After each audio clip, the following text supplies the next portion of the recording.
interested now in learning 7 steps to doubling your income and revenue over the next 12 months? Say yes. Yes. Okay, we'll continue then. So, can you imagine if we just stopped? I'll pause here to just share you. I was giving a speech in Destin a few months ago, and literally I had planned to give this talk, but several people, there were questions and ran out of time, and just several other reasons. And so the speech, literally, I stopped right there with sharing some of these thoughts. So they never got this. So hopefully, maybe you can share it with somebody down the road. 7 secrets. Number 1, it takes a powerful brand. A powerful brand. Establish credibility. If you don't have credibility today as a person or as a company, you need to align yourself with someone who does. We talked about it in a different way. We said it a different way last night when we said, who has your prospects? Who currently has your prospects? Align yourself with them, and their clients become your prospects, or their clients become your clients. That's how we positioned it last night. Today, I want to position it as that you are establishing credibility by aligning yourself with other companies. If I'm able to put my company brand next to ABC company brand, my brand immediately becomes elevated. I can speak today like this, but let's take the movie that several of us were in. Brian Tracy. Has anybody heard of him? He's a great sales, marketing, business consultant, things of that nature. He's done so many books and CDs and cassettes since before I was born, literally. And so, phenomenal guy. Well, when we had the opportunity to be in a movie with him, what does that then do to our brand? It raises it. It elevates it. All of a sudden, people say, oh, you're with Brian Tracy. Oh, we start to associate you with these other people, these other high-caliber people. And it's not just a photo op. It's genuine. It's real. There's alignment. There's name recognition. When they say this name, they put it with this name. If you have a company, you can take a brand, and if local companies, Gulf Power sponsors a lot of things, Duty Group sponsors a lot of things. There's several companies around locally that have a quality brand. If you want to immediately be known as a quality organization, it's a very simple thing to start sponsoring things that they are a part of. And so there's only 2, 3, or 4 sponsors, and your logo is right next to the other one. And all of a sudden, perception, the powerful brand that I'm talking about that's required to double income in 12 months in personal revenue, or personal income and corporate revenue, is to establish that credibility. And you can borrow credibility before you have your own. That's the key. Borrow it. It's fine to borrow it. All right, powerful brand. Second secret is having a powerful team. Having a powerful team. The highest paid athletes are not individuals, are they? On average. There's obviously a handful of exceptions. Those could almost be counted on one hand. The highest paid athletes are in team sports, on average. The average tennis player does not make what the average NFL player does, or what the average NBA player does. And same thing goes with golf and a number of other sports. Team sports pay more than individual sports. You must have a powerful team. You will not accomplish, if your goals and dreams are of any size at all, you will not accomplish it by yourself. And that's the biggest mistake that many entrepreneurs make, is they try and do it all themselves. They start to work in the business, not on the business. They get caught up doing, that they don't step back and say, who am I? Who am I attracting? Who's my audience and where are they? What problem do I solve and who owns that problem? They're asking the wrong questions. If you want right answers, you have to ask right questions. That's why there's even a book called Questions Are the Answers. And QBQ is another good one. So you have to understand a powerful team, all right? And, real quickly, one of the best illustrations of teamwork that I love is, how many people have seen the movie Nemo, the kids movie, all right? A few people have seen Nemo. Yeah. You know what? Great little movie, great storyline, but one of my favorite parts of the whole thing is after Nemo finds his dad, or I guess his dad finds him, and they're all happy and jumping around, and all of a sudden the net catches up, a bunch of fish, and Dory, remember Dory, the fish that helped Marlin find Nemo, all right, the kind of loopy, all right, she kind of gets knocked out a little bit and is laying on top of the fish pile as this net's being brought up. And Nemo sees this and he's like, Dad, Dad! And they recognize what's happening. So they start to try and go in and they start to try and get her, and they can't do it. It's too much. It's impossible for the two of them to do it on their own. And so what Nemo does is he takes charge of the situation and he starts swimming all around them, and they start saying, instructing everybody to push, to swim down, swim down, swim down. And they even start chanting, to get everybody to, all the fishes to start swimming down to break the net or to stop it. And so they start working together and that's what happened. They were able to accomplish through other people's efforts what they were not able to accomplish on their own.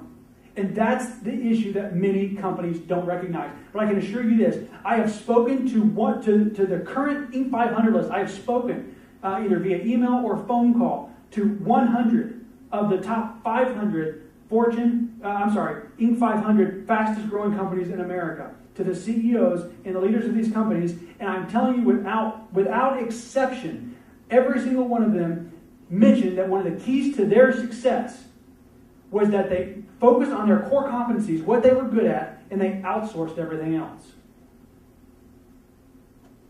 They looked for all the things that they could not do, not the things that they could do.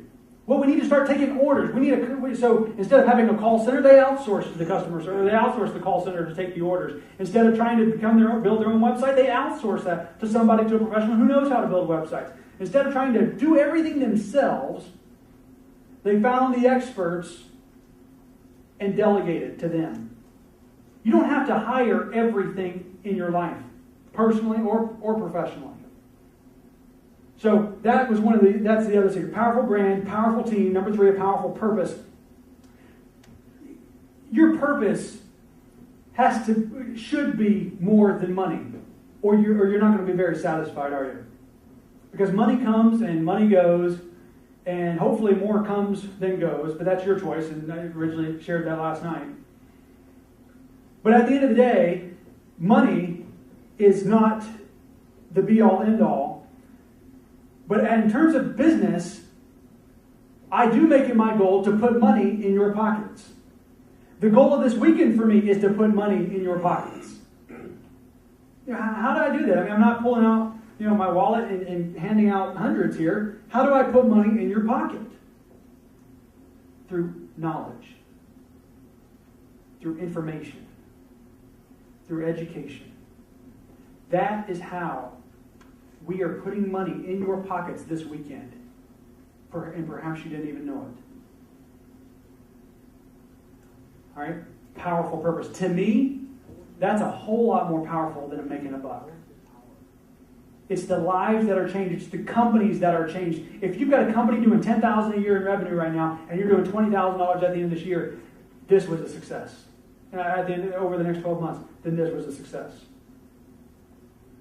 Because it's about your goals, your dreams, your purposes, and you have to have a powerful brand, a powerful team, a powerful purpose, and you have to have powerful persistence. Les Brown said, when you stop fighting for what you want, what you don't want automatically takes over. There's only 2 ways to learn. And I share this in one of my books, Mistakes and Mentors. And I don't know why, but unfortunately I've chosen repeatedly in my life to learn by mistakes. The Mentor's Guide, obviously, but you learn to use mentors a whole lot better. But especially early on, I thought, I don't even know anybody that's done what I've done. Why in the world would I ask for their advice? I don't want where they are or who they are or end up where they're at. So I don't want to do what they do. If you want something you've never had, you have to do something you've never done. So how would they know what to do? But that's where you have to start finding who your mentors are. And by the way, if you don't know them personally, you have to meet them through books and through other things. And Ridgely's book, The Great Ones, talks about his mentorship story and the power of mentorship. But 2 ways to learn and to make mistakes. The bottom line is this: you're going to have problems, you're going to have obstacles. It's not going to be easy, and it's going to be harder than what you think it is. It's going to take longer than you think it's going to take, and it's going to cost more than you think it's going to cost. That's just the bottom line. Everything does. But you've got to persist. You have to persist. my dad's not a big horse person. I've loved horses most of my life. In fact, you saw one of my hobby horses. Remember when we were talking about the difference between a hobby and investment? Investment, you're making money. A hobby is when it starts to lose money. So I call it my hobby horses because the horse market's been down. But anyway, it's a very costly equine. And by the way, at least you can insure that. I can't insure a lot of things, but at least you can insure those birds. But so what happened is I got my dad to go riding with me. I had worked on a ranch, a 110-acre ranch. There were 4 of us cowboys that tended. I'm sorry, it's a 1,500-acre ranch. That 4 of us cowboys tended to 110 horses. Did that for a couple of years. And when we were there, that's where I really got to ride all the time. I was in a saddle 8 hours a day. Absolutely just loved horses. So I got back home after that, and we knew somebody that had a couple horses. And one of those horses was absolutely ornery. It was it was a dumb horse. I mean, it's one of those that you could smack it, and he's just going to do something else dumb. And he was just odd, very ornery, cranky. Sometimes he'd go, sometimes he wouldn't. It's like he'd never learned he just wasn't well trained, and he didn't have sure footing, so sometimes he'd stumble on it, and you're just like, you know what? If you're at least going to be dumb, at least walk right. Walk straight, do something right. This horse didn't have anything going for him. But he was massive, he was big. And then they had another horse, and by the way, that horse's name was Major. The other horse was named Lily. And Lily was a trail horse. Do you know what a trail horse is? Those are the horses that when you go pay a lot of money to ride horses, and they just put them in a single file line, and, the horse at Walmart goes faster than that trail horse, right? And the horse never brings its head, above the rear end of the horse in front of him. I mean, the horse just looks pitiful. Have you ever seen those horses? The ones that just look really sad, all right? So that's what Lily was. So Lily and Major, you got somebody, I don't care how hard you kick her, you couldn't get her to move. And you got this guy over here that, who knows what's going to happen. He's the wild card. So what happened is I got my dad. I finally convinced him. I said, Dad, let's, father-son outing and all this stuff. There was a lake. Well, we heard that there was a lake on the other side of a mountain. We said, let's just go in the woods. We'll explore. It'll be fun. We'll pack our lunch. We'll eat by the lake. If there is a lake, if not, we'll just eat. And we'll come back. So we'll ride all day. And he agreed to do that. We had a fabulous ride. We found, it wasn't a lake. It was a pond about the size of this room. But you know what? But we still were able to tie up the horses, had a nice lunch.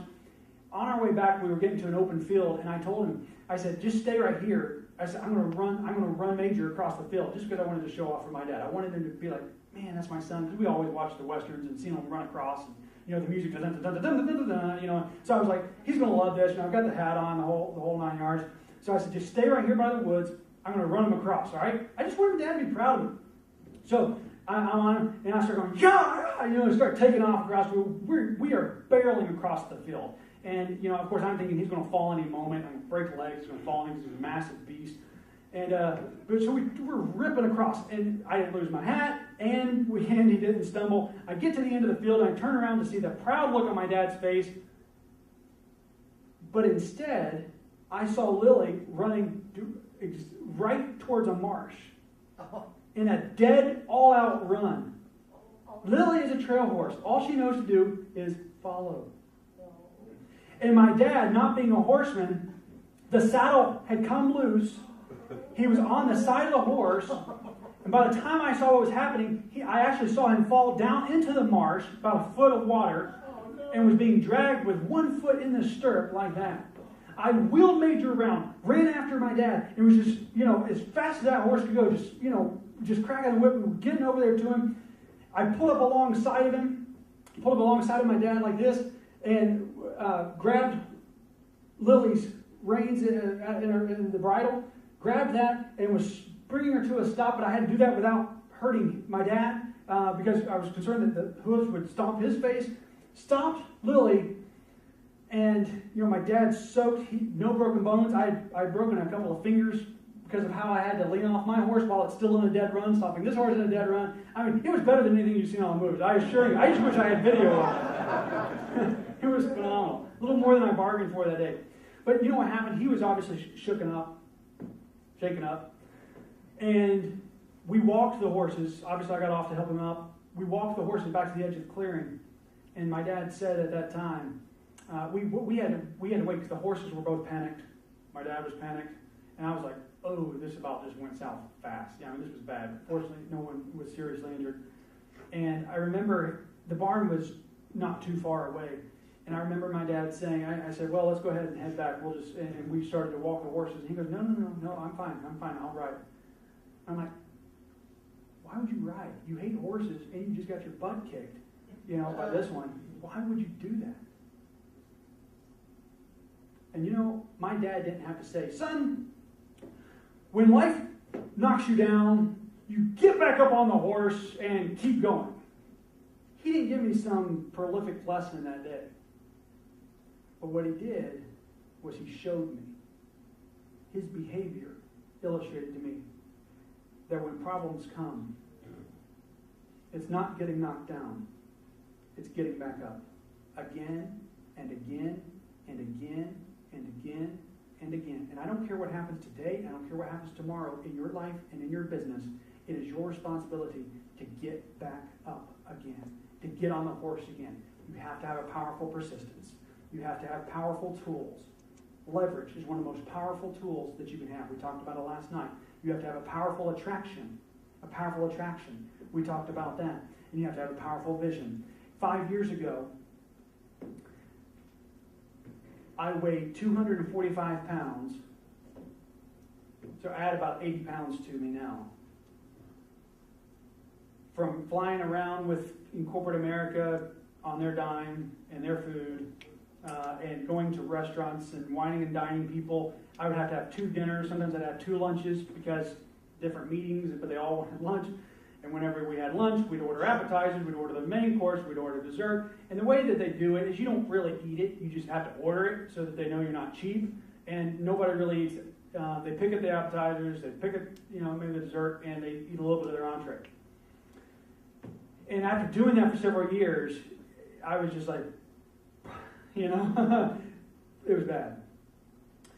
And I finally secured a meeting with the senior vice president of one of the largest companies in the financial services arena. Their marketing budget was bigger than our company's gross revenue, which was over $2 billion. That's his spending budget. What we make was his budget. All right. They had blimps. They had several cars in NASCAR that they sponsored. That's why we got to go to the suites and things of that nature. They had fields, baseball fields and stadiums, and they just had all kinds of, they had the best Super Bowl commercials. They just had all kinds of things.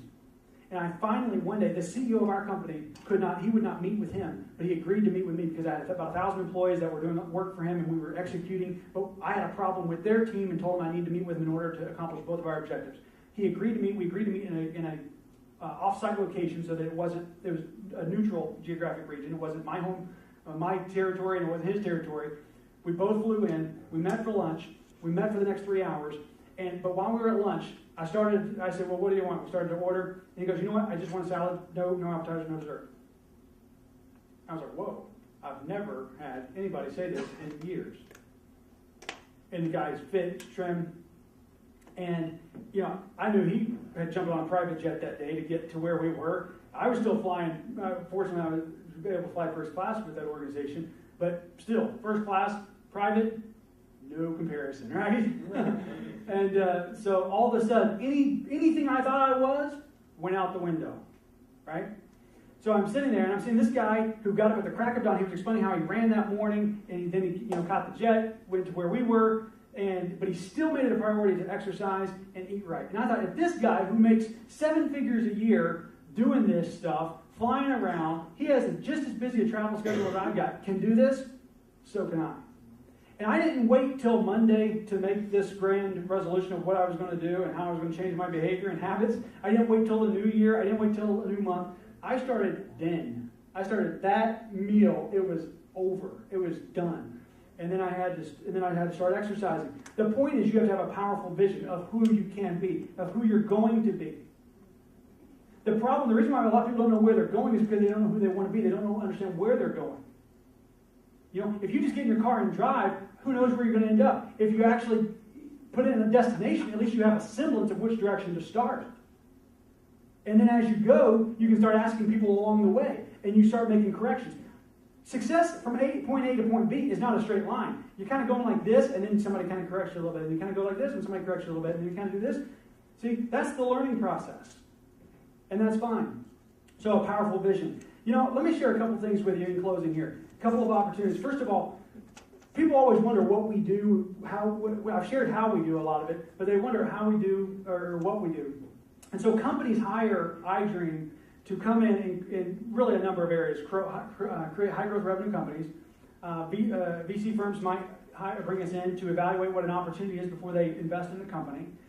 There's a couple of companies that are growing very fast, but they don't have the scalable operational infrastructure to be able to support that. They still have kind of Mickey Mouse procedures. A phone call comes in, or a conference call. The best one was a conference call that an entire sales team, 10 people, had to send out an email every time they scheduled a demo to all the other people. So I've got the conference bridge Thursday at 9, and then you get another email. I've got one Thursday at 1, and there wasn't a central place, there wasn't a calendar, there was nothing. And it's really cheap to get everybody their own conference bridge. So there's a lot of scalable operational efficiencies that can happen and that people can do. Secrets. Number one, it takes a powerful brand. A powerful brand. Establish credibility. If you don't have credibility today as a person or as a company, you need to align yourself with someone who does.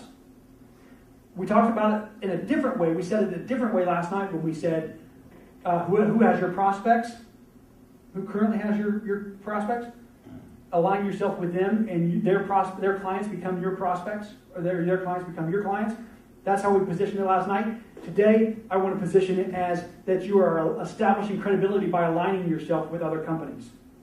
If I'm able to put my company brand next to ABC company brand, my brand immediately becomes elevated.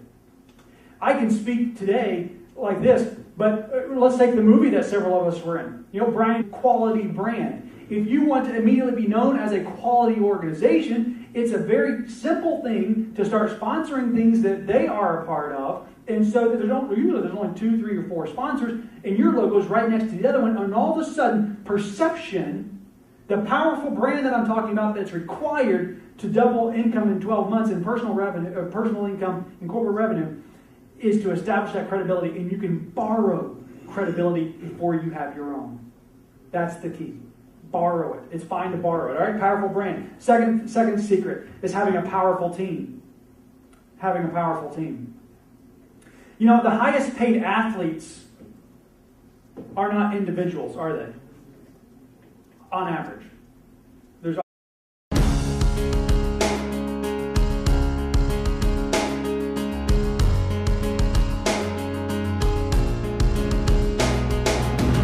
How many of you would be interested now in learning 7 steps to doubling your income and revenue over the next 12 months? Say yes. Yes. Okay, we'll continue then. So, can you imagine if we just stopped? I'll pause here to just share you. I was giving a speech in Destin a few months ago, and literally I had planned to give this talk, but several people, there were questions and ran out of time, and just several other reasons. And so the speech, literally, I stopped right there with sharing some of these thoughts. So they never got this. So hopefully, maybe you can share it with somebody down the road. Tracy, has anybody heard of him? He's a great sales, marketing, business consultant, things of that nature. He's done so many books and CDs and cassettes since before I was born, literally.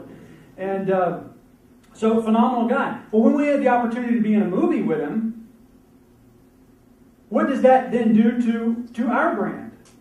It raises it. It elevates it. All of a sudden, people say, "Oh, you're with Brian Tracy."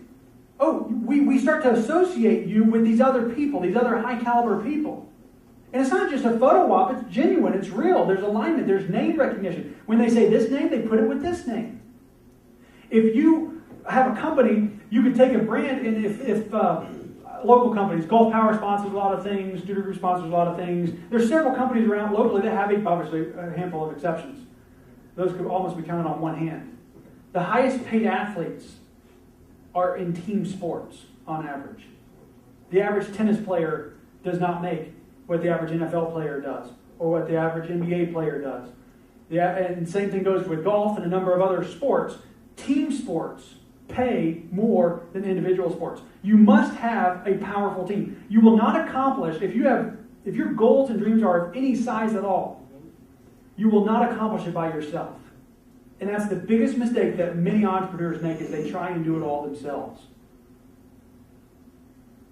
They start to work in the business, not on the business. They get caught up doing that they don't